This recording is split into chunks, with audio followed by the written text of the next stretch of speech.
여러분 안녕하십니까? 요리사랑연구소 김강호 TV 김강호 교수입니다. 나라가 발전하면 발전할수록 경제가 발전하면 발전할수록 문화가 뒤섞이는 시대에 살고 있습니다. 유럽연합에서는 벌써 연합국 27개국의 나라가 같은 종류의 돈을 쓰고 여권과 비자가 없이도 국경을 넘을 수 있는 시대, 그러니까 혼돈하는 시대에 살고 있습니다. 이 시대에 있어서 테이블 매너의 중요성은 그 아무리 강조해도 지나치지 않는다고 생각하기 때문에 이번 시간에는 테이블 매너에 대하여 알아보는 시간을 갖도록 하겠습니다. 먼저 매너와 에티켓의 차이점에 대해서 알아보겠습니다. 좀 쉽게 다시 결론부터 얘기한다면 이 매너는 강제성을 띠지 않고 우리가 일반적으로 지켜야 할 것이고요. 하지만 에티켓은 법으로 규정되어 있는 약간 강제성을 띤 것입니다. 이 티켓은 우리가 사용하고 있는 티켓에 애자를 붙인 이 불어인데요. 원래 그 에티켓은 이 프랑스어로 에티켓으로부터 왔습니다. 그래서 에티켓이라는 단어는 벽 등에 붙인 이 쪽지라는 뜻에서 유래됩니다. 옛날에 그 프랑스의 궁정에서 그 쪽지의 궁정의 입장이 허용된 사람들의 향렬이 열거되어 있었습니다. 여러분 파리에 남서쪽으로 한 22km 떨어진 베르사유 궁전 잘 아시죠? 어, 방이 그 1000개나 되는 그 방에 화장실을 단 한 개도 만들지 않았습니다. 그러니까 이제 흔히 요강호를 사용했는데 요강을. 그래서 이제 귀족들이 이제 볼일을 보고 싶을 때는 하녀들이 이제 요강을 갖고 다니면서 볼일을 보는 시대였습니다. 그래서 에티켓이라는 단어는 왕정의 규범에 걸맞게 품위 있게 행동한다는 의미가 전이되어서 지금 에티켓이 된 거죠. 그러니까 이제 지금 뭐 길가에서 뭐 침을 뱉는다든지 휴지를 버린다든지 그 다음에 이제 버스 정류장 공동에서 뭐 흡연을 한다든지는 전부 다 법으로 규제되어 있기 때문에 그런 것들은 에티켓이라고 얘기할 수 있고 그 다음에 식사 시간에 쩝쩝거리면서 소리를 낸다든지 아니면 기침을 불필요하게 뭐 큰 소리를 한다든지 목소리를 높여서 식당에서 떠든다든지 대중 장소에서 이런 것은 그 매너라고 할 수 있습니다. 다시 정리해서 얘기하면 강제성을 띈 것은 우리가 에티켓이고요. 그다음에 이제 매너는 우리가 배운 사람으로서 이제 지켜야 할 도리라고 생각하면 되겠습니다. 이번 시간에는 테이블 매너에 대해서 구체적으로 좀 알아보도록 하겠습니다. 먼저 테이블 매너의 기본은 자석입니다. 즉 착석하는 자석인데요.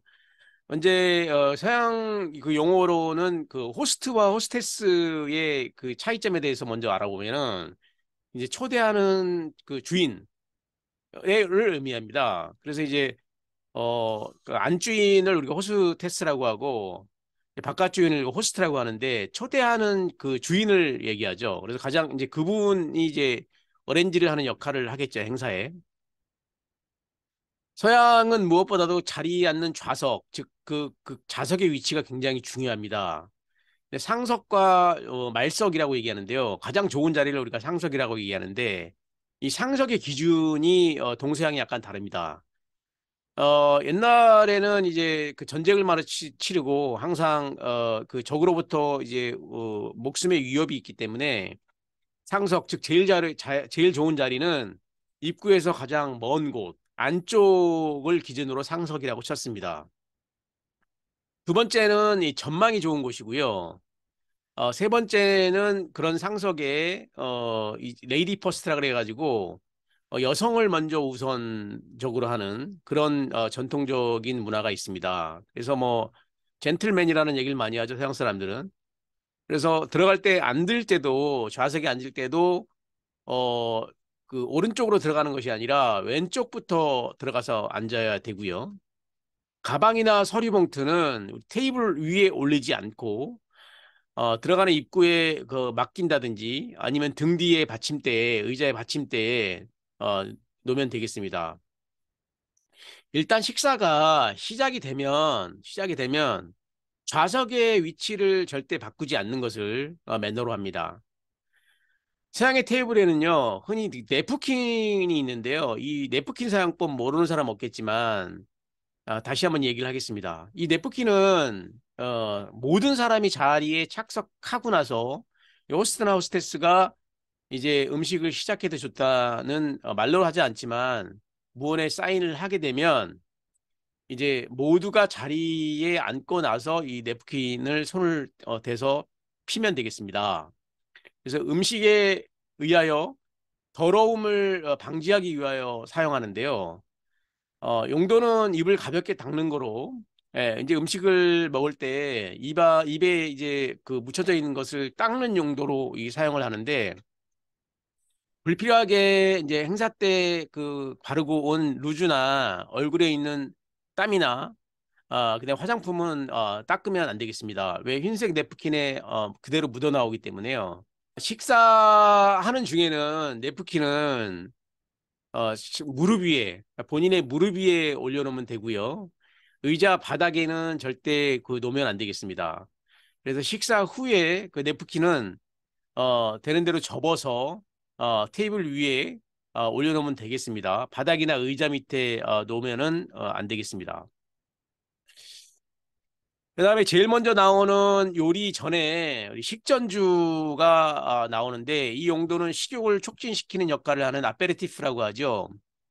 그래서 이제 일반적으로 이 쉐리 와인, 스페인의 국민주 이 쉐리 와인이 나오는데 알코올 도수가 14도 정도 되는 달짝지근한 이 백포도주, 스페인산 백포도주입니다. 그래서 이제 일반적으로 그 쉐리 와인을 줄 때는 여성에게는 이 크림 그 쉐리를 주고 부드럽다라는 뜻이죠. 남성은 이제 드라이 쉐리라 그래서 단맛이 전혀 없는 이 쉐리 와인을 내줍니다. 그래서 달짝지근한 알코올이 올라오면 이제 공복 시에 기분도 좋아지고 그다음에 식욕이 촉진되는 역할을 하기 때문에 식전주의 그 쉐리 와인으로 일반적으로 마십니다. 이거 쉐리 와인 외에도 이제 칵테일을 그 마실 수도 있는데요.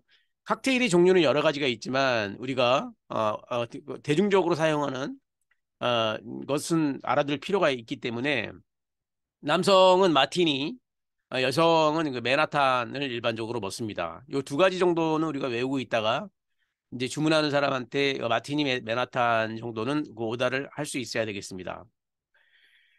그다음에 이제 식전주로 마시는 것은 뭐 쉐리 와인 그다음에 칵테일 외에도 준비가 안 됐을 때는 화이트 와인을 일반적으로 많이 마시는데요. 예, 화이트 와인은 알코올 도수가 12도에서 13도 정도 되는 거로 차갑게 냉장 보관을 했다가 내면은 되겠습니다. 이제 술을 못하는 사람도 전혀 술을 못 되는 사람도 거절을 대놓고 하는 것이 아니라 일단 받았다가 입에만 대면 될 것 같고요.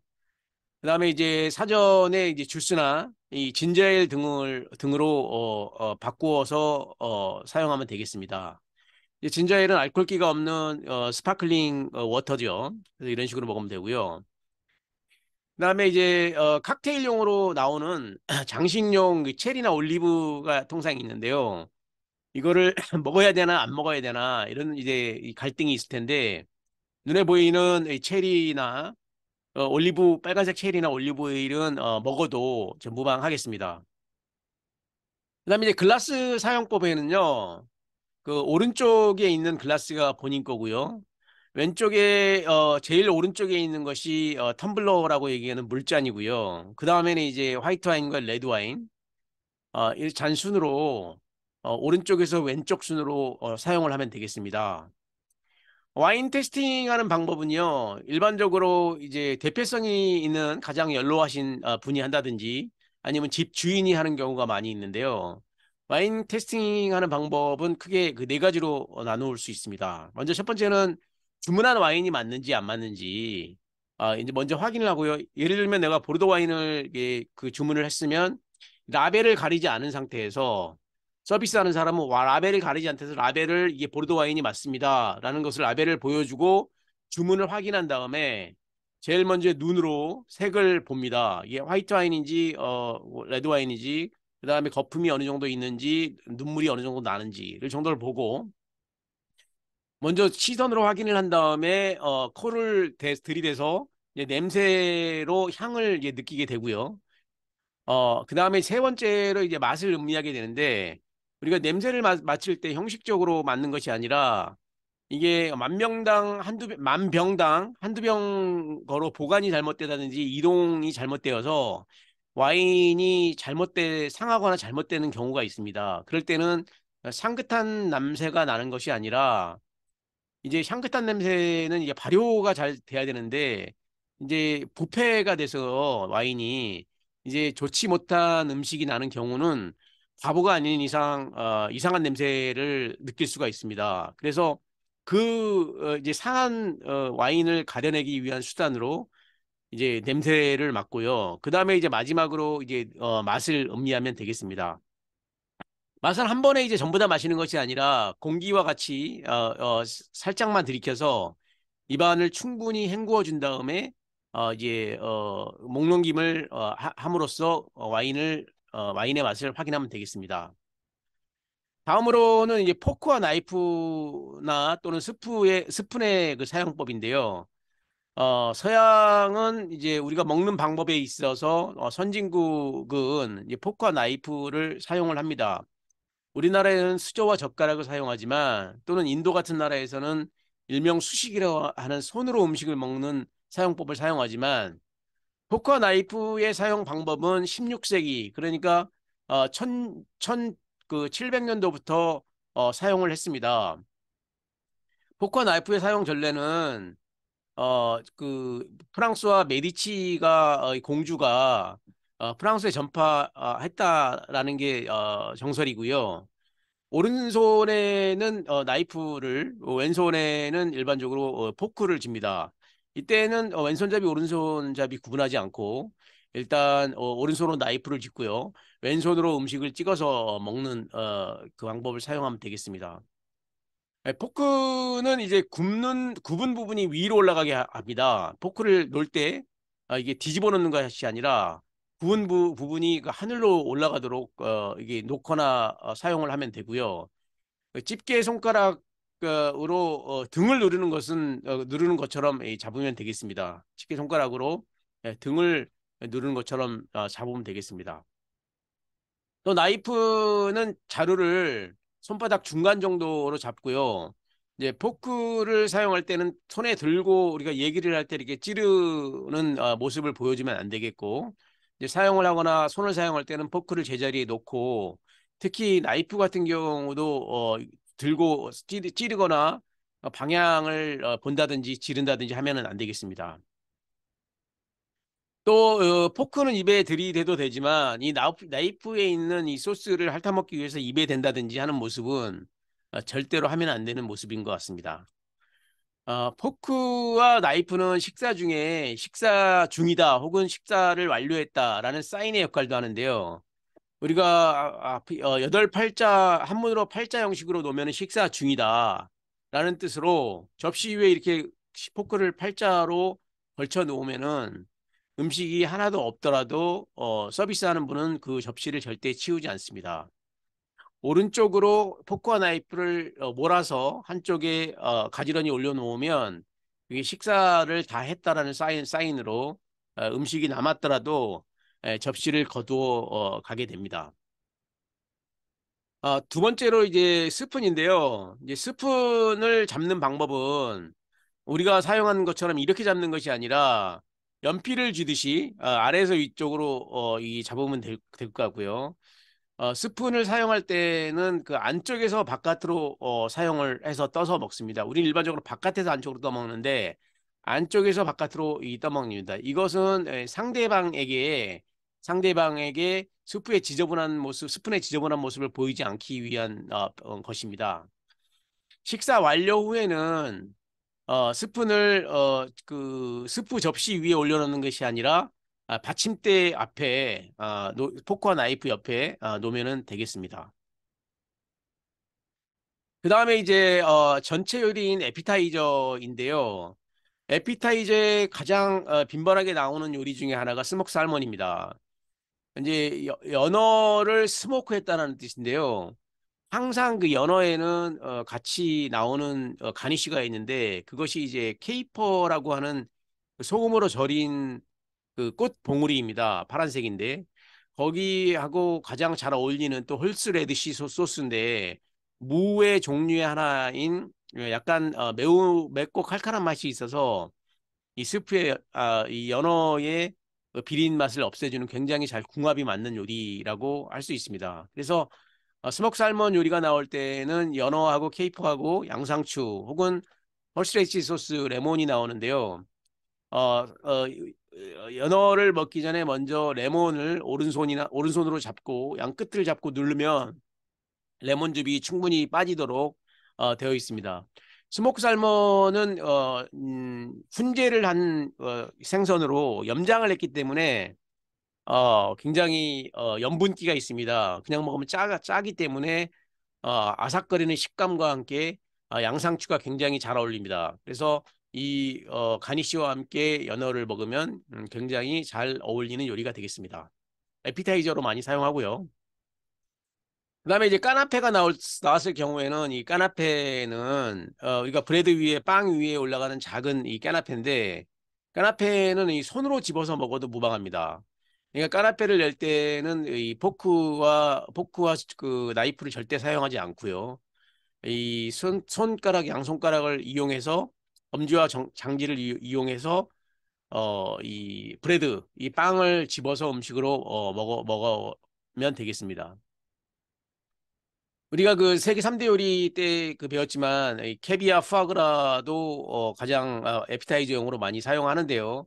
이제 거위 간으로 만든 것이 우리가 푸아그라고 그다음에 이제 캐비아는 철갑 상어알을 이제 푸아그라라고 합니다. 캐비아라고 합니다. 캐비아의 종류는 오세트라, 세브르가, 벨루가 이 세 가지로 되어 있는데요. 벨루가가 가장 큰 것으로 상품으로 여겨집니다.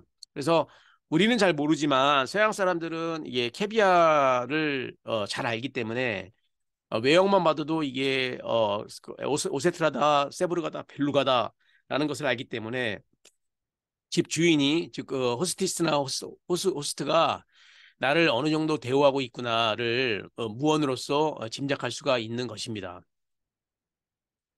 또 에피타이저로 많이 사용하는 것이 생굴 요리 우리나라도 좋아하죠. 생굴 요리는 오이스터 요리인데요. 굉장히 비쌉니다. 고급 요리고 프레시한 신선한 생굴만이 사용되기 때문에 이거는 먹을 수 있는 이 계절이 있는데요.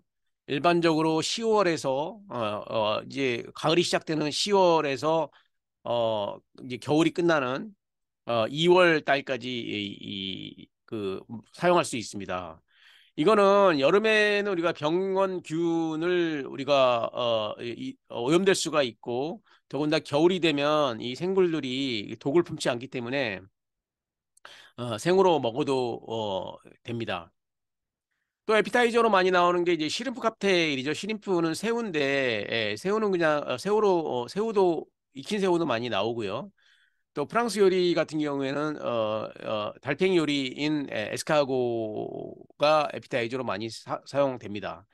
에스카고는 뭐 그 250년 된 요리로서 현대에도 달팽이가 함유하고 있는 뮤신이라는 성분이 이 피부에 좋다라는 것이 입증이 됨으로써 우리가 달팽이의 그 뮤신 성분을 화장품에도 활용하고 있는 지금 시대에 있습니다.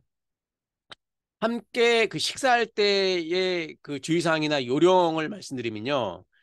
주문은 중간 가격으로 주문을 한다. 이 얘기는 손님과 함께 처음으로 앉은 이 테이블에서는 우리가 레스토랑에 갔을 때 너무 비싼 거나 너무 싼 것을 그 주문하지 않는다. 이 이유는 서양 사람들은 너무 비싼 거를 최고 예를 들어서 5만 원, 10만 원, 20만 원짜리 그 메뉴가 있다면 20만 원짜리를 주문을 하게 되면 부담을 스러워합니다. 이 사람이 왜 나를 그 제일 비싼 20만 원을 짜리를 메뉴를 줄까? 내가 20만 원이라는 식사를 얻어 먹어도 되나?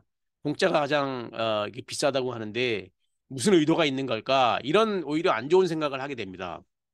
근데 시작은 이제 조금 스타트는 좀 달랐어도 식사를 끝나는 시간, 즉 디저트를 다 먹고 식사를 끝나는 시간은 일반적으로 나중에 온 사람과 같이 식사를 하더라도 식사의 타이밍을 맞춰주는 것이 서양의 매너로 알려져 있습니다. 그다음에 이제 두 번째 나오는 이제 스프인데요. 이 스프는 이 스프 사용법은 앞에도 얘기했듯이 안에서 바깥쪽으로 사용하면 되고요.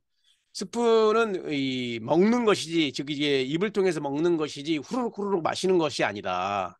일반적으로 스프는 이제 양쪽, 특히 양쪽에 손잡이가 있는 그릇을 놓고 봤을 때 들어서 마실 때 후루룩 후루룩 먹는 것이 아니라 입안에 넣고 충분하게 저작 활동을 통해서 음식을 먹어야 될 것 같습니다. 소리를 내서 국물 먹듯이 우동 국물 먹듯이 소리를 내고 마시면 안 되겠습니다. 스프는 이제 두 가지 스프가 있는데요. 묽은 거와 걸쭉한 스프, 포타지라고 하는데 크림 스프와 맑은 스프가 있습니다. 맑은 스프는 일반적으로 콘소메 같은 스프를 얘기하는 거고요. 크림 스프는 크림을 이용한 포타지가 되겠습니다. 스프는 재료에 따라서 이름이 다르기 때문에 이름을 보고도 어떻게 만들어져 있는지 알 수 있도록 되어 있고요. 손잡이가 있는 스프는 특히 그릇은 이 손으로 들고 마셔도 된다라는 얘기는 꼭 스푼을 사용을 안 해도 우리가 그 주인이 그 그릇을 선택을 할 때 건더기가 없거나 맑은 스프 같은 경우에는 손잡이가 있는 것을 놓을 때 수저를 찾는 것이 아니라 들고 마셔도 된다라는 뜻입니다. 컵 속에 스푼을 넣은 채로 마시거나 컵을 든 채 스푼으로 떠먹는 것은 매너가 아니다. 일반적으로 봤을 때 우리 문화하고 약간 다르죠. 이런 것들은 주의해서 하시면 될 것 같습니다. 미국식은 앞에서 바깥으로 하고 유럽식은 밖에서 안으로 하는데 이거는 뭐 특별히 중요하지 않다고 생각을 합니다. 예약과 마음가짐에 대해서 얘기하려고 하는데요. 레스토랑이나 약속을 할 때 서양은 초대를 받은 사람만 갑니다. 초대를 받지 않았는데 가면 큰 실례이기 때문에 꼭 필요한 사람만 초대를 잘 선정을 해서 하기 때문에 초대를 반드시 받아야 되고요. 일반 레스토랑이나 하물며 머리를 깎으러 가도 서양은 예약이 없으면 이용이 불가능합니다. 그래서 예약은 일반적으로 필수로 하고요. 3일 전에 비로소 예약을 다시 확인을 하도록 합니다. 우리나라도 이제 예약 문화가 정착되고 있는데요. 예약은 분명히 이익이 된다라는 인식이 자리 잡고 있는 것 같습니다. 그래서 예약을 하게 된 손님은 고급 레스토랑 같은 경우에는 생일이라든지 모임 등 샴페인이라든지 생일에 케이크를 준비해준다든지 꽃 서비스 등을 서비스로 해주는 경우가 많습니다. 시간은 반드시 지켜야 됩니다. 시간은 금이기 때문에 서양 사람들은 이 시간 매너, 우리나라 사람들이 하도 이 시간 약속을 안 지키기 때문에 코리안 타임이라는 얘기도 있는데 참 창피합니다. 시간은 반드시 문화인들은 시간을 지키고요. 늦어도 15분 정도에는 도착을 하도록 하고 만약에 15분 정도 안에 내가 도착을 못할 것 같으면 미리 사전에 통보를 해서 기다리는 사람이 없도록 하는 것이 매너입니다. 식사를 시작하기 전에 이제 화장실에 가서 향수를 뿌리고 오는 사람이 종종 있는데요. 식사 자리에서는 향수의 사용을 금지를 하고요. 또 너무 진한 향수를 사용을 하면 음식에 향에 영향을 주기 때문에 미식가들이 많은 서양인들한테는 매너에 어긋나는 행동이 되겠습니다. 우리가 이제 복장을 놓고 봤을 때 TPO라 그래가지고 이게 시간과 장소와 행사에 맞게 복장을 선택을 잘 해야 되겠습니다. 그래서 컨셉이라는 용도로 그 행사에 맞는 아이덴티를 활용한다든지 그래서 이제 이 타임과 장소와 행사의 성격에 따라서 복장을 코디를 하면 되겠습니다. 당연히 장례식장에서는 검은색 옷을 입고 우리가 이 축하하는 한 자리에서는 붉은색 옷을 입음으로써 축하를 해줘야 되겠죠. 하지만 이 말레이시아 같은 나라에서는 식사 때 검은 옷이나 짙은 옷은 삼가해야 한다고 합니다. 다음에 이제 수시로 리필이 되는 이 빵에 대해서 이야기를 하려고 하는데요. 빵은 배를 불리는 것보다 음식과 음식 사이의 맛을 더해주는 역할을 합니다. 그러니까 배가 고프다고 나와 있는 빵을 전부 다 먹고 그다음에 이제 리필을 요구하는 한국 사람들을 굉장히 많이 봤는데 빵은 그 바닥이 비워지지 않도록 배고프면 뭐 할 수 없겠지만 빵은 손으로 뜯어서 빵에는 칼을 대는 것이 아니라 손으로 뜯어서 이제 음식과 같이 먹음으로써 뭐 이제 빵은 이제 일반적으로 바게트 같은 빵은 염분이 거의 안 돼 있기 때문에 우리나라 밥의 역할로 반찬의 개념으로서 먹는 거다 이렇게 생각하면 되겠습니다. 그래서 남은 소스를 닦아 먹는다든지 이런 역할을 하고 아침에 먹는 토스트를 제외하고는 점심 저녁에 먹는 빵은 모두 이 손으로 먹어야 되겠습니다. 빵 접시와 버터 나이프는 왼쪽에 있기 때문에 주의를 해야 됩니다. 이게 좌빵 우물이라고 하잖아요. 좌빵 우물. 그래서 이제 손님이 이렇게 많이 붙어 있으면 왼쪽에 있는 빵이 내 건데 오른쪽에 있는 빵이 더 가깝다고 오른쪽에 있는 빵에 손이 가는 경우도 있습니다. 또는 왼쪽에 있는 물이 더 본인한테 가깝기 때문에 이게 내 물인 줄 알고 왼손으로 마시는 경우가 있는데 이러면 큰 실례가 되겠습니다. 그래서 여러분 좌빵 우물 좌쪽에 있는 빵이 내 거고 오른쪽에 있는 물이 내 물이다 이렇게 꼭 생각을 하면 되겠습니다. 아침 식사 시에 우리가 매너에 대해서 얘기를 하면 먼저 비즈니스를 할 때 이제 새로 오는 사람들이 있으면 소개를 시켜줘야 됩니다. 아 이분은 어떤 사람이라고 소개를 하고 서로 이제 남자들끼리는 악수를 하고 이제 명함을 주고받는데 이 여성 같은 경우에는 이 악수를 먼저 요구하거나 이러면 안 되겠습니다. 그래서 남성들 사이에는 일반적으로 악수를 하지만 이 뭐 바디랭귀지를 통해서 이제 그러니까 몸인사죠, 몸인사. 그래서 이제 목례를 한다든지 이렇게 요런 식으로 인사를 하면 되겠습니다. 자, 이 다음에 이제 샐러드인데요. 샐러드는 이제 서비스 하시는 분들이 그 오른쪽이 아니라 왼쪽으로 서비스를 하게 됩니다. 그건 다 기본적으로 알고 있고요.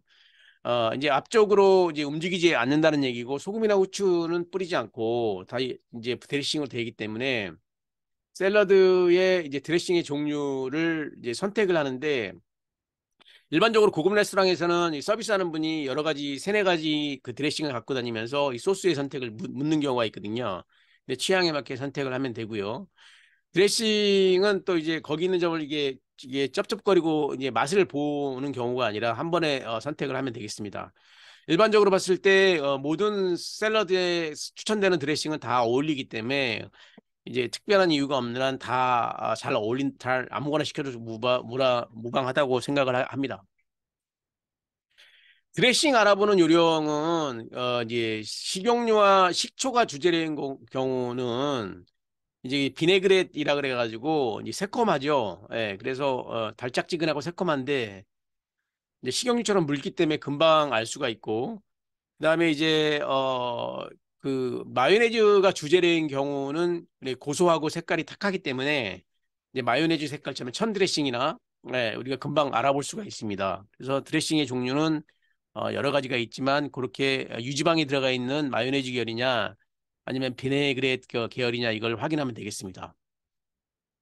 그다음으로는 이제 스테이크의 종류인데요. 이제 스테이크인데 메인이죠. 메인 요리인데 이제 스테이크는 일반적으로 봤을 때 이제 소고기나 이 돼지고기를 나옵니다. 물론 사슴이나 양도 있지만 서양에서는 먹을 수 있는 게 그 고기를 스테이크를 그 정도로 하고 부위별로 이름이 다른데 그것이 하나가 이제 서로인이라고 하는 등심이고요. 꽃등심이죠, 꽃등심. 그다음에 이제 한국 사람들이 가장 좋아하는 그다음에 이제 텐드로인이라고 하는 안심 스테이크 안심하고 먹어라 안심 스테이크. 그다음에 안심과 등심을 동시에 먹을 수 있는 티본 스테이크 이렇게 일반적으로 나오는데 이제 꽃등심은 기름기가 굉장히 마블링으로 많기 때문에 건강엔 좋지 않지만 한국 사람들이 가장 좋아하죠, 그죠?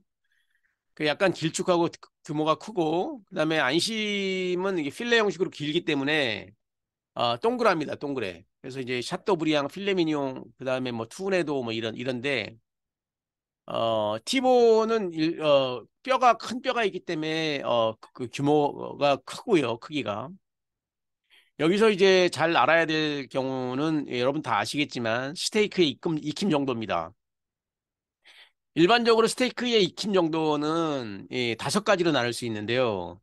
제일 밑에 5번인 웰던은 될 수 있으면 주문을 하지 않습니다. 왜냐면 이게 안심이나 티본 그다음에 등심은 이게 고급 이제 비싼 코스트가 높은 고급 식재료이기 때문에 이 고급 식재료를 불필요하게 많이 익혀서 고무처럼 딱딱하게 만들어서 먹으면 상대방이 흉을 볼 수가 있기 때문에 최소한 MW라고 얘기하는 미디엄 웰던으로 먹으면 되겠습니다.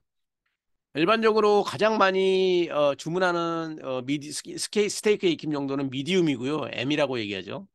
그다음에 이제 제가 가장 선호하는 그 익힘 정도는 이 MR입니다. 미디움 레어.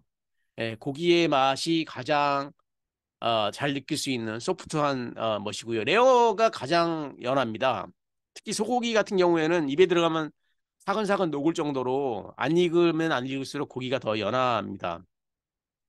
레어는 그럼 어떻게 의리하냐? 레어는 이 냉장고에 고기가 나와서 차가움이 느껴지지 않을 정도로 하나도 익히지 않는데 그냥 온도가 후라이팬에 접시의 온도 정도만 들어간다고 생각하면은 이게 레어가 되겠습니다. 거의 생고기죠, 그죠? 그래서 요 5가지의 스테이크 익힌 정도 잘 알아둘 필요가 있을 것 같습니다. 이제 스테이크가 나오는 메인 요리를 우리가 앙트레라고 하는데요. 앙트레는 이제 불어로 엉트레, 즉 이제 출입문에 엉트레가 써 있거든요. 들어오다, 시작하다. 본격적인 2부 요리가 시작한다는 의미에서 옛날처럼 고전 용어인데 메인 요리를 앙트레라고 합니다.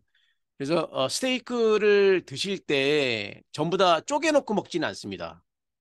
쪼개놓고 육즙이 빠지기 때문에 쪼개놓고 먹는 것이 아니라 포크와 나이프를 이용해서 왼쪽부터 오른쪽으로 자기가 먹을 수 있는 부위를 먼저 포크로 찔러서 스테이크로 썰어서 그 부위를 먹고 그다음에 다시 찔러서 부위를 잘라서 그 부위 왼쪽에서 오른쪽으로 이렇게 적당한 크기로 잘라 먹습니다.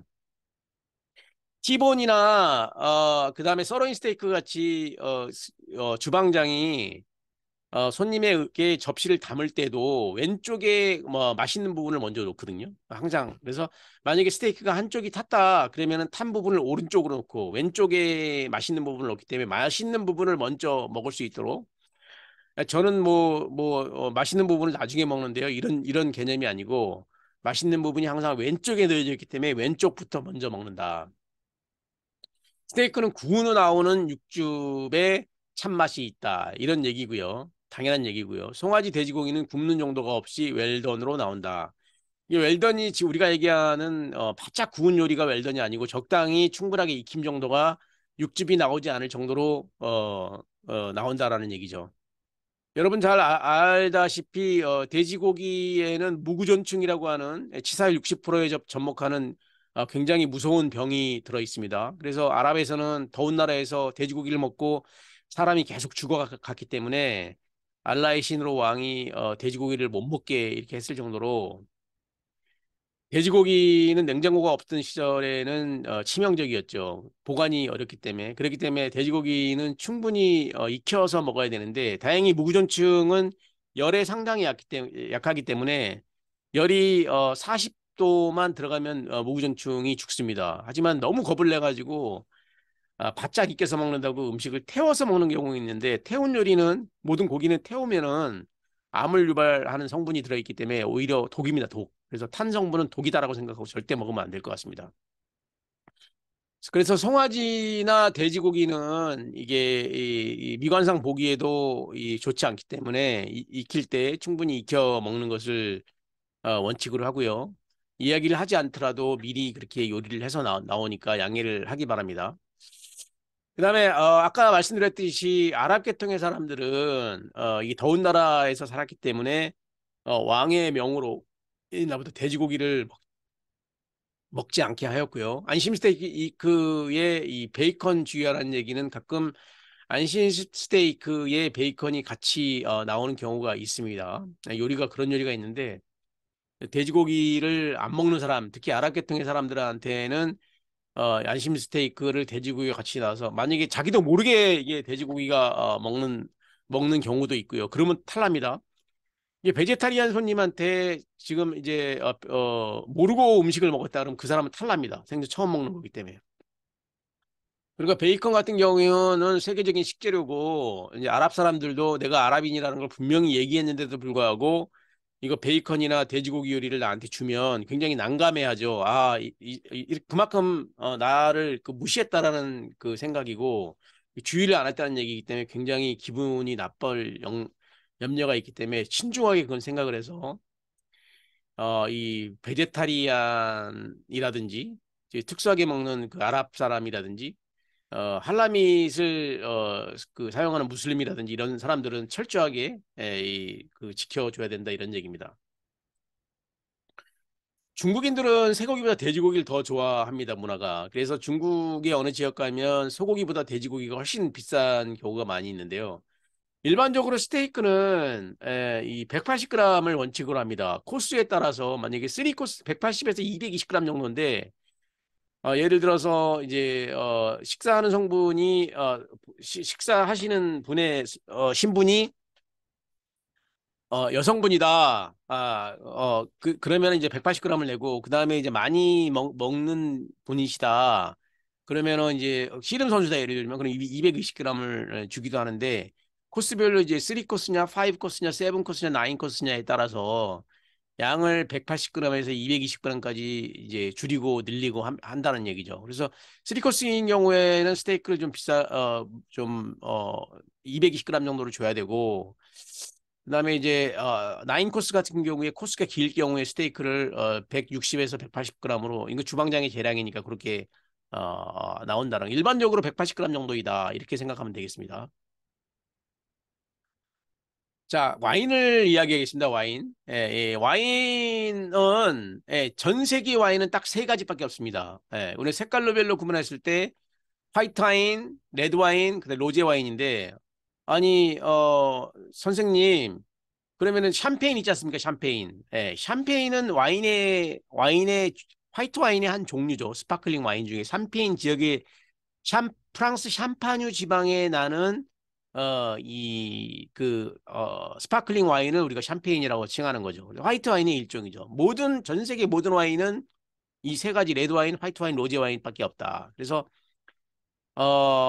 프랑스를 중심으로 해가지고 프랑스 북쪽에 있는 그러니까 독일 같이 알자스 지방이나 독일 지방에 있는 것은 화이트 와인이 일반적으로 많이 나오고 프랑스를 중심으로 해서 남쪽으로 스페인이나 이태리 같은 경우에는 태양이 많이 나기 때문에 메디테라나에 그래서 레드 와인이 많이 나죠. 그래서 태양을 많이 받고 자라는 이 붉은색 포도로는 그 레드 와인을 만들고 그다음에 태양이 비교적 적은 곳에는 그 흰색 포도, 그 청포도라 그러죠. 청포도로 레드 와인을 만들고 그 중앙으로서는 로제 와인을 로제는 이제 장미라는 뜻으로 로즈 와인이라고 하기도 하는데 이제 불어죠, 불어. 그래서 로제 와인 이 세 가지가 있습니다.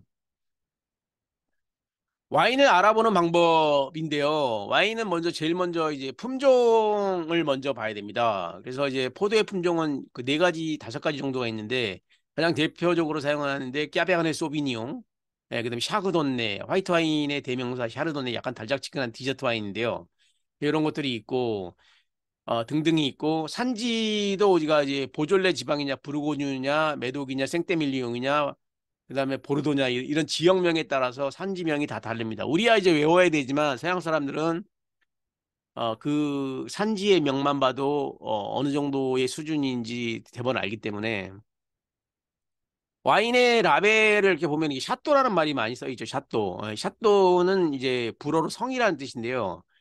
이게 이제 우리가 얘기하는 이 성을 얘기하는 것이 아니라 이 양조장을 얘기합니다. 양조장. 이게 그 그 와인을 담아서 만든 브랜드를 이 샤또라고 이해하면 되겠습니다.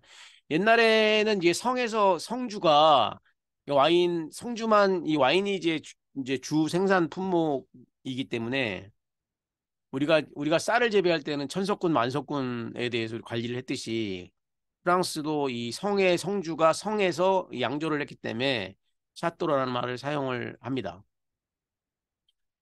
와인 계속 얘기하고 있는데요. 이제 프랑스 같은 경우가 프랑스가 가장 디테일하게 와인의 정리를 잘 했다고 쳐서 AOC 등급이라고 그래서 아펠라스형 오리진 컨트롤레라고 하는데 AOC라고 하죠. 최상급에. 근데 와인의 라벨에 표정에 다른 거 뭐 샤또 네임 뭐 빈티지 뭐 그런 거 다 필요 없고 가운데에 글자가 제일 큰 글자라고 AOC라는 글자가 써 있습니다. 거기에 이제 이거는 프랑스의 허가제이기 때문에 굉장히 프랑스 상품 등록 그 법이라 그래가지고 굉장히 엄하거든요. 그래서 A하고 아펠라시옹하고 컨트롤레는 동일하고 그 가운데 있는 지역명, 예, 이 지역명만 보고도 그게 제일 중요합니다. 지역명이. 그래서 지역명이 보르도냐, 생떼밀리옹이냐, 부르고뉴냐에 따라서 그 와인의 퀄리티가 이 차이가 난다라는 거죠. 야, 이 얘기는 뭐냐면 좀 더 설명을 하면 그 지역이 가운데 있는 오리지널 이 지역이 적으면 적을수록 좋은 와인이라는 얘기죠. 왼쪽하고 오른쪽에 아펠라시온 컨트롤은 변하지 않고요. 가운데 있는 오리진만 지역명이 바뀌는데 그 지역이 작으면 작을수록 이 좋은 와인이라는 거죠. 쉬운 예로 한번 들어보겠습니다. 그 아펠라시옹 서울 꽁트롤레 이러면은 일반적으로 보르도가 이제 경기도만 하니까 일반적으로 보편적인 와인이고 아펠라시옹 강남구 꽁트롤레 그러면은 아펠라시옹 서울 꽁트롤레보다 더 좋은 와인이다 이렇게 이해하면 되겠습니다. 그래서 아펠라시옹 송파구 꽁트롤레 하면은 이제 송파구가 가장 작기 때문에 지역명이 이 가장 좋은 와인이다 이렇게 이해하면 되겠습니다. 그래서 우리가 명 와인이라고 불리우는 생떼밀리옹이라든지 슈발블롱이라든지 이런 몇백만 원짜리 와인은 공이 굉장히 작아요. 가운데 오리진이라고 하는. 그래서 굉장히 작은 지역이기 때문에 유명한 산지이다 이렇게 이야기하게 됐습니다. 와인은 크게 이제 지방 와인하고 이제 테이블 와인, 그다음에 AOC 등급의 와인이라고 생각하는데 우리나라 사람들은 거의 다 AOC 등급만 와인인 줄 알고 생각하는데 서양 사람들의 대부분이 이게 AOC 등급은 한국 사람들이 많이 찾지 유명한 와인, 이거는 뭐 몇백만 원, 몇십만 원 하는 건데 그 서양 사람들은 그런 거 뭐 구경도 못하고 먹으려고 생각도 안 합니다. 돈을 더 의미 있는 데 쓰지 이런 데 사용하지 않고 일반적으로 봤을 때 뱅드 베이라고 하는 지방 와인을 쓰고요. 근데 뱅드 테이블이라고 하면 테이블 와인을 테이블에서 먹는 와인을 사용합니다. 이게 뱅드 베이는 프랑스나 이태리, 그 이탈리아, 스페인처럼 그 나라에 있는 와인을 모든 와인 산지의 와인을 섞어서 만든 거고요. 테이블 와인은 이제 와인을 이태리 거, 프랑스 거, 스페인 거, 러시아 거 다 이게 섞은 거. 그러니까 가장 싼 와인이죠. 그래서 뱅드 테이블 와인이라고 하는데 와인도 이제 병처럼 우리처럼 작은 것이 아니라 큰 통에 있는 거, 그냥 따라서 먹는 거. 그래서 그게 이제 뱅드 테이블인데 뱅드 따블로인데 근데 뱅드 테이블을 너무 많이 먹으면 머리가 아프더라고요. 그래서 와인이 굉장히 쌉니다. 한 만 원 정도 하면은 막 2, 3리터 받는데 그런 와인을 일반적으로 많이 마시고요.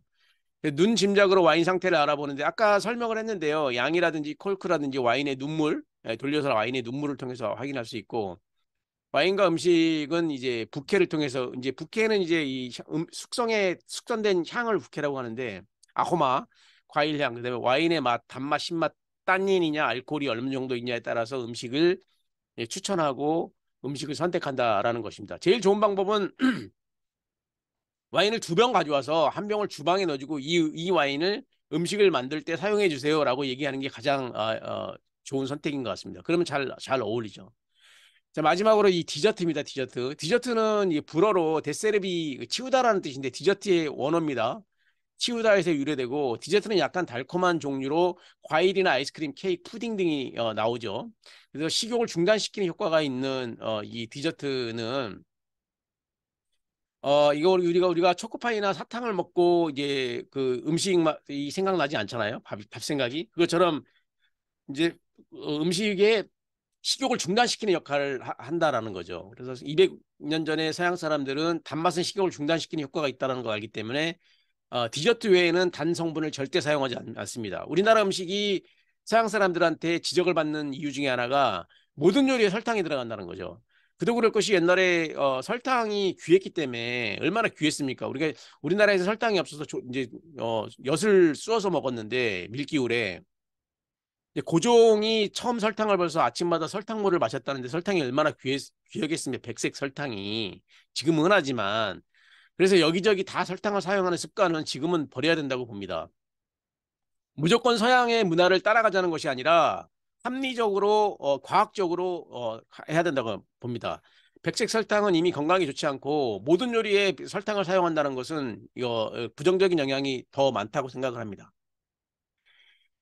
그래서 디저트가 제공되기 전 건배가 제의되기도 하는데요. 마지막 요리가 이제 나왔기 때문에 이제 호스티스나 그 손님의 주인공이 되는 사람이 건배 제의를 마지막으로 하고 디저트를 먹기도 한다는 얘기죠. 프랑스에서는 디저트 전에 이제 완전 식품 치즈를 일반적으로 먹기도 하는데 치즈가 이제 부족한 영양 성분을 이 보충해주기 위한 수단으로 치즈를 그 메인 디쉬하고 디저트 중간 사이에 디저트를 낸다 이런 얘기입니다.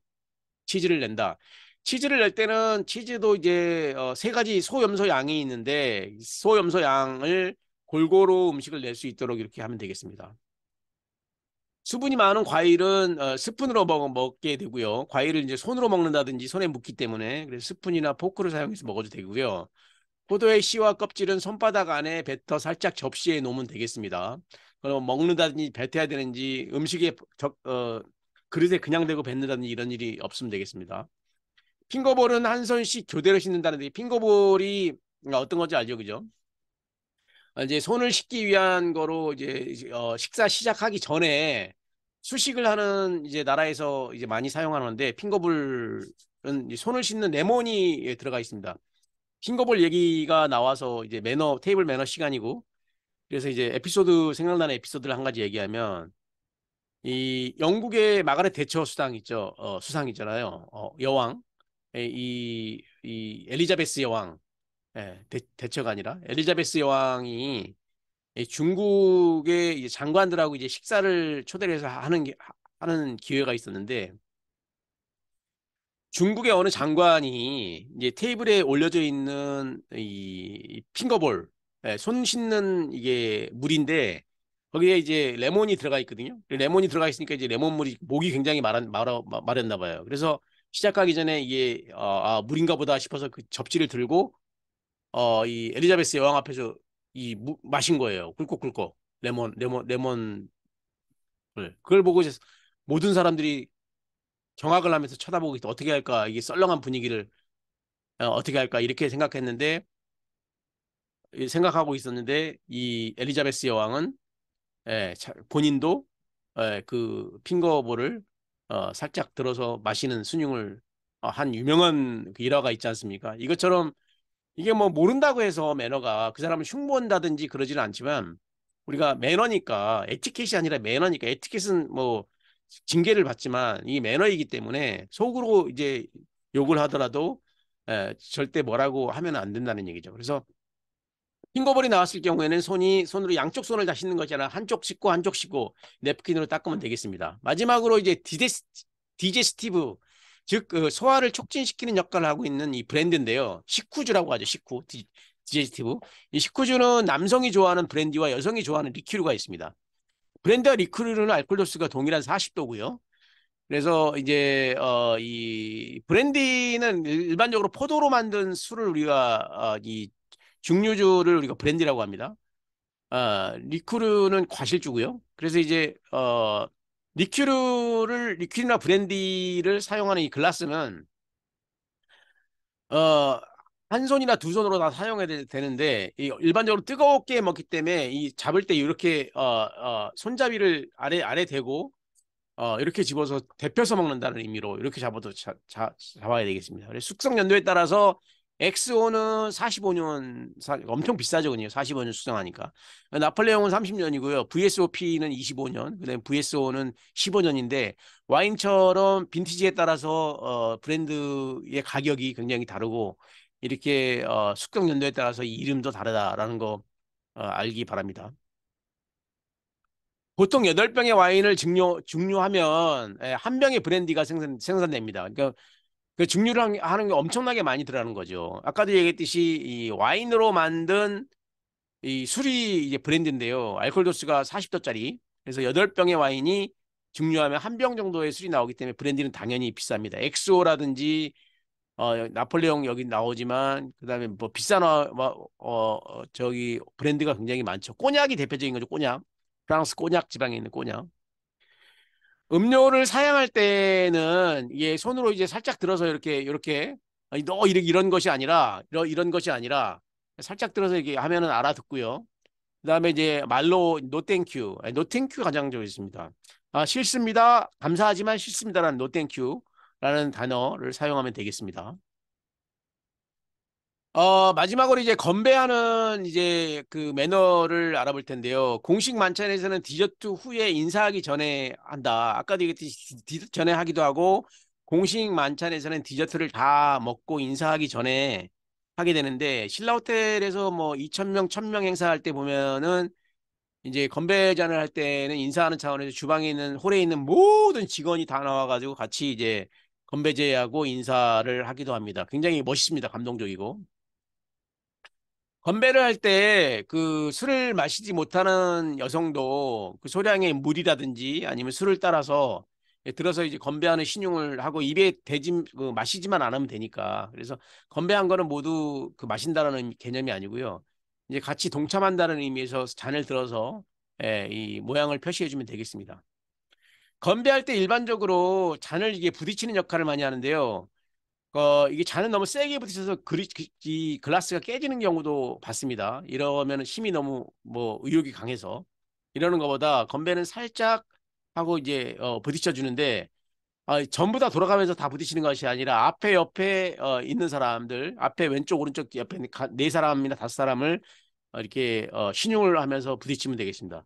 건배를 할 때는 이게 직각으로 올리는 것이 아니라 45도 이렇게 꺾어서 X자로 이렇게 부딪혀서 살짝만 부딪혀도 되고 잔은 꼭 안 부딪히지 않아도 된다. 위험하니까 위협이 될 수 있기 때문에 하고 잔을 잡을 때는 이 와인의 이 텀블러의 잔, 요 밑에를 잡는다든 잡으면 되겠습니다.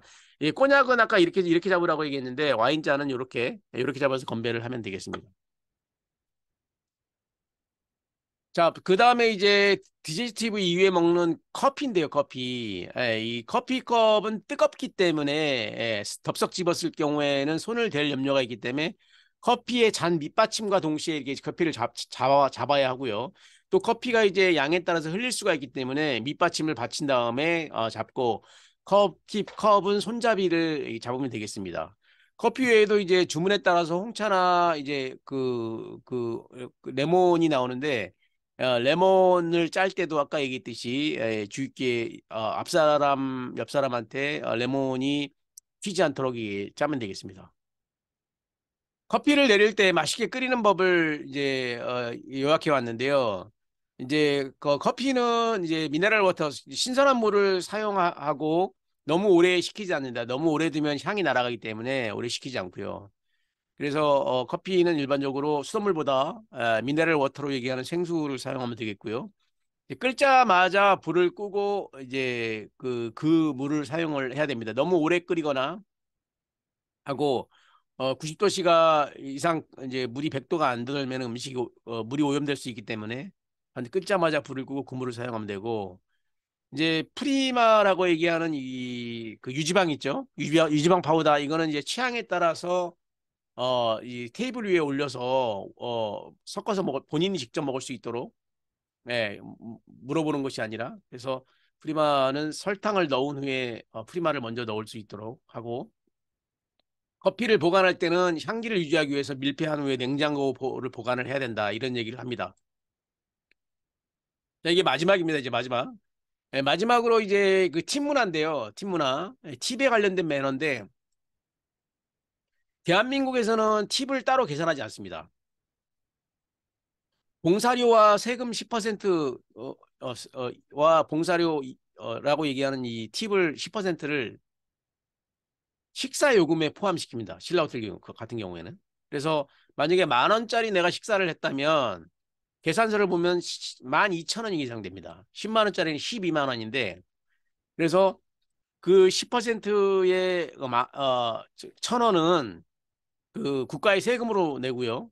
부가가치세죠. 그다음에 또 1,000원은 이 봉사료라 그래가지고 전 직원한테 보너스 개념으로 나눠줍니다. 동일하게. 난 이게 합리적인 것 같아요. 근데 서양은 팀 문화가 있습니다. 팀 문화. 그래서 일하는 사람이 특히 홀에 일하는 사람들은 월급을 만약에 우리나라에서 100만 원 받는다면 서양에서는 50만 원밖에 안 받는 거예요. 40만 원이나 50만 원. 나머지 60만 원이나 50만 원은 그 본인이 그 서비스하는 곳에서 팁을 받아서 챙기라는 얘기거든요. 그 팁은 의무적으로 줘야 되는 겁니다. 그래서 얼마를 줘야 하나 이런 고민을 굉장히 많이 하는데 일단 우리나라에서는 팁을 주지 않아도 된다라고 얘기했습니다. 그래서 뭐 서양 사람들은 그걸 모르죠. 그러다 보니까 신라 호텔에 온 손님이 팁을 직원한테 준다. 그런 경우는 어떻게 하냐. 그 팁을 받으면 안 되고 봉사료에 포함되어 있습니다. 정중히 거절을 하고 그래도 주면은 그걸 받아서 본인이 챙기면 안 됩니다. 그 사규에 어긋나고요. 그거를 지배인을 통해서 반납을 하게 되어 있어요. 너 그 룸에 특히 룸메이드라고 하는 그 아주머니 분들이 룸에 이제 그 정리를 하러 들어가면 침대 위나 이제 베개 밑에 보면은 1달러나 이제 10달러 정도의 그 금액이 있는데 굉장히 많은 경우는 굉장히 많죠. 그걸 전부 다 반납하게 되어 있습니다. 사기로. 그럼 만약에 본인이 챙기다가 만약에 걸리면 회사 그만둬야 됩니다. 그거 다 챙기게 돼 있습니다. 사실상. 한국은 이 정도로 하고요. 서양은 팁을 얼마 정도 줘야 하느냐. 그 얘기를 좀 하려고 합니다. 그래서 첫 번째 우리나라에서는 서비스 차지가 봉사료에 이미 포함되어 있다. 여러분 지불하는 금액에 이 얘기했고요. 식당이나 미장원, 택시는 이용 금액의 15% 다소 많나요? 예. 그래서 15% 내가 10,000원을 이용했으면 1,500원이나 2,000원을 팁으로 주라는 얘기죠. 다소 많네요, 그죠? 그래서 최소 20센트 이상, 20센트가 100센트가 1달러니까 20센트 이상을 줘야 된다. 이런 얘기고 음식 배달을 받았을 때도 마찬가지로 15에서 20cm. 내가 10,000원짜리를 배달받았으면 수고했다라는 의미에서 1,500원이나 2,000원을 팁으로 주라는 얘기죠. 그래서 코트나 옷수선을 할 때 개당 50센트, 0.5센트인데 하는 1달러 50센트에서 1달러를 줘라 이런 얘기인데 1달러면은 우리나라 돈으로 한 1,300원 정도 하니까요. 그죠? 이제 그 여행을 갈 때는 그래서 뭐 큰 돈도 필요하지만 이게 1달러짜리 그 종이를 많이 체인지를 많이 해서 가면 좋습니다. 야채를 집으로 배달하는 경우에 1달러. 가장 만만한 게 1달러입니다. 그죠? 근데 구두 닦기한테는 50센트. 50센트. 구두 닦을 경우에는. 그래, 호텔에서는 도우맨이죠, 도우맨. 도우맨이 뭡니까? 우리가 택시를 타고 호텔 앞에 내렸을 때 제일 먼저 접해주고 이제 모자 쓰고 오는 사람이 도우맨은 키가 절대 큰 사람이 없습니다.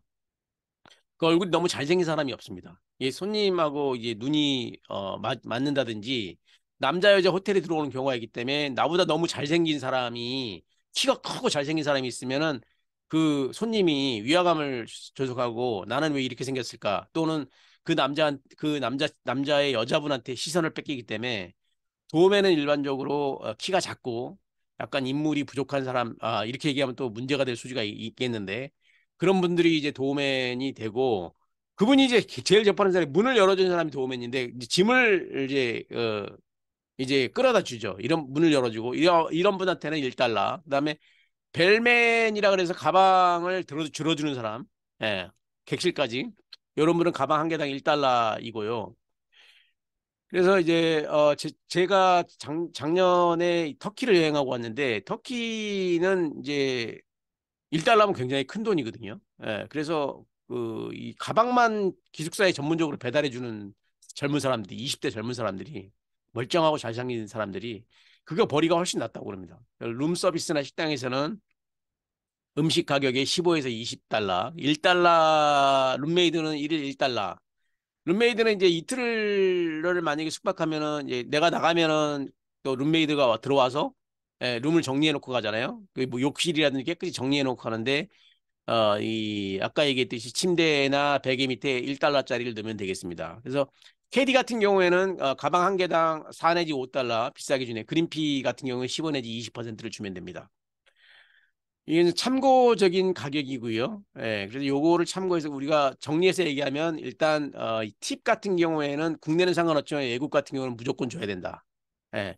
필리핀도 마찬가지입니다. 필리핀도 영어권 그 문화이기 때문에 팁 문화가 자연히 되어 있고 팁을 안 주는 게 이제 매너에 어긋나기 때문에 모든 그 행동에 있어서 팁의 문화를 우리가 익혀야 되겠습니다.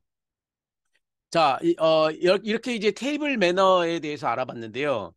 아까 서두에 얘기했듯이 이제 가면 갈수록 음식은 이 문화이기 때문에 문화에 관련된 그 공부가 굉장히 필요하다고 생각을 합니다.